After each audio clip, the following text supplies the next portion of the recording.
வா குமரேசா, டேய் jar எடுத்துடா. Owner jar.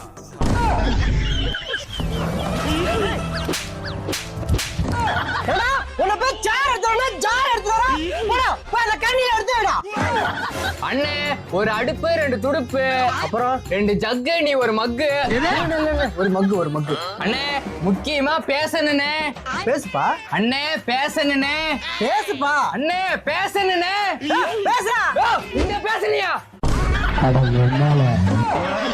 Owner கடையில் கல்பனா இருக்கல்ல, அவ கல்யாணத்துக்கு கரண்டி வாங்கிட்டு போனால, ஒரு கரண்டி களை வந்துட்டா ஓனர். அவளுக்கு இதான் வேலையா போச்சு. ஒவ்வொரு பைசனுக்கு கரண்டி டம்ளர்னு கலவாண்டு போறாங்க. கம்மு நாட்டிங்க. டேய் உனக்கு என்ன கல்யாணமா காது குத்தா? பாட்டி செத்து போச்சுடே. சத்தம்.